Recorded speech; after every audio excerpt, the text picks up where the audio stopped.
Salam saudaraku, berjumpa kembali dalam program Jalan Kehidupan. Kali ini dalam segmen Sapa Jemaat di Rumah, saya mengajak kita semua untuk bersaat teduh. Mari kita berdoa. Tuhan, kami bersyukur untuk anugerah-Mu yang luar biasa, dan kami rindu senantiasa berjalan di dalam kehendak dan rencana-Mu. Oleh sebab itu, biarlah firman-Mu yang akan menuntun kami supaya kami berjalan di dalam trek yang Tuhan telah tetapkan. Berfirmanlah, kami siap diberkati dalam nama Yesus. Haleluya. Amin. Firman Tuhan kali ini terambil dari Matius 13 ayat 49. Matius 13 ayat 49 berkata, "Demikianlah juga pada akhir zaman, malaikat-malaikat akan datang memisahkan orang jahat dari orang benar." Saudaraku, suatu kali Tuhan Yesus membentangkan suatu perumpamaan. Katanya, hal kerajaan surga itu seumpama orang yang menaburkan benih yang baik di ladangnya.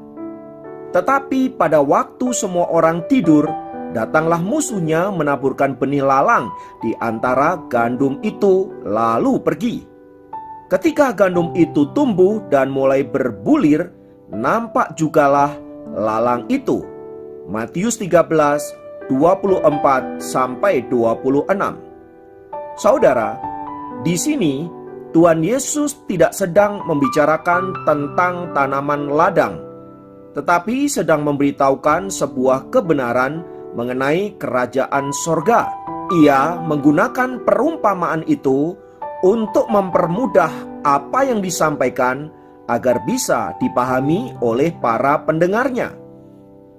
Dikatakan dalam bagian firman Tuhan tersebut di atas, ada orang yang menaburkan benih di ladang, tetapi juga ada orang yang menabur lalang di ladang yang sama.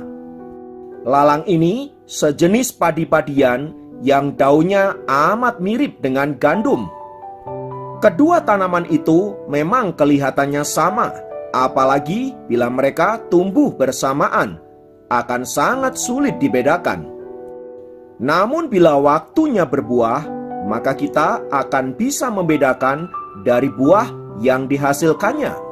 Dari perumpamaan ini, Tuhan Yesus ingin menjelaskan kepada kita bahwa benih yang baik yang ditabur di ladang itu adalah anak-anak kerajaan, sementara lalang yang ditabur di ladang itu adalah anak-anak iblis atau anak-anak si jahat. Tuhan Yesuslah yang menabur benih yang baik itu, sementara si jahat menabur benih yang jahat alias lalang. Saudaraku, mengapa dalam hal ini Tuhan Yesus sepertinya sengaja membiarkan gandum tumbuh bersama-sama dengan lalang dan tidak segera mencabut dan membuangnya? Ingatlah bahwa Tuhan Yesus menempatkan anak-anaknya di bumi ini agar mereka bisa bertumbuh dan menghasilkan buah. Namun di sisi yang lain, iblis juga menempatkan anak-anaknya di dunia untuk merusak pekerjaan Allah. Anak-anak iblis ini berusaha menghambat pertumbuhan anak-anak Allah, kalau bisa membunuhnya. Bahkan untuk mencapai tujuannya itu, anak-anak iblis mampu menyamar menjadi anak-anak terang, bahkan seperti malaikat. 2 Korintus 11 ayat 14. Oleh sebab itu, melalui perumpamaan ini, kita anak-anak Allah diminta untuk waspada. Jangan sampai keberadaan anak-anak iblis itu menghambat pertumbuhan kita. Dalam hidup kita, mungkin kita akan bertemu dengan banyak orang yang bisa menjatuhkan kita. Kelihatannya baik, kelihatannya manis, kelihatannya mendukung kita, tapi ujungnya ia ingin menghancurkan hidup kita. Ia tampak senang kalau kita mengalami kesusahan. Ia tampak puas kalau hidup kita mengalami kesulitan. Ia bahkan tidak senang bila kita bertumbuh semakin maksimal di dalam Tuhan. Itulah sebabnya anak-anak iblis ini menyamar begitu rupa dalam kehidupan kita sehari-hari. Dan bila kita tidak hati-hati, kita bisa terjerat olehnya dan bahkan mungkin kita bisa menjadi pribadi yang kalah oleh tipu muslihatnya. Karena itu, saudaraku, mari kita terus belajar untuk mendengarkan suara Roh Kudus yang akan menuntun kita agar kita berjalan di dalam kebenarannya. Ingatlah, di dunia ini ada 3 suara yang seringkali berbicara kepada kita. Yang pertama jelas suara anak-anak iblis. Ia selalu membawa kita untuk melakukan hal-hal yang jahat, hal-hal yang menentang kebenaran Allah. Bila kita mendengar suara yang demikian, janganlah dituruti. Yang kedua, suara dari hati nurani kita. Suara ini seringkali cenderung ingin membuat kita merasa nyaman, membuat kita merasa puas, dan membawa kita untuk senantiasa mengalami kenikmatan-kenikmatan. Mengapa?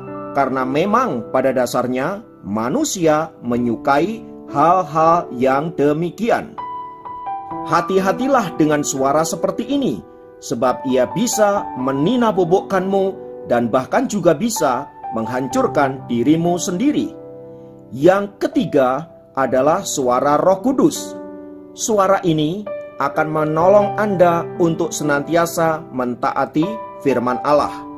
Ia mungkin sangat keras berbicara kepada Anda, menegur dosa Anda, mengoreksi kelemahan-kelemahan Anda, dan bisa jadi juga ia bersikeras untuk membawa hidup Anda mentaati seluruh kebenaran Allah.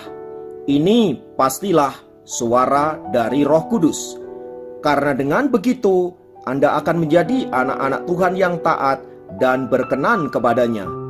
Bila Anda adalah orang-orang yang taat dan berkenan, percayalah, hidup Anda akan senantiasa ada di dalam berkat-berkat ilahi, supaya dengan begitu rencana Allah dalam hidup Anda akan digenapi. Sekarang tentukan posisi Anda. Apakah Anda ilalang atau gandum? Setiap posisi ini ada konsekuensinya.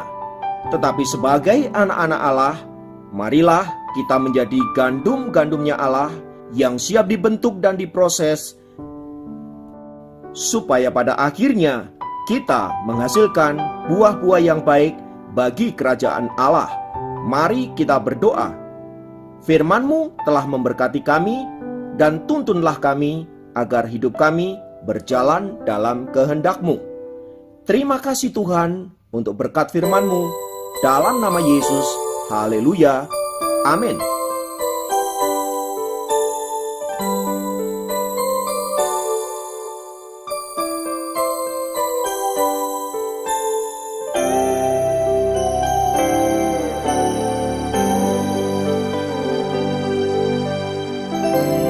Tuhan Yesus setia, Dia sahabat kita dalam segala susahku, selalu menghiburku.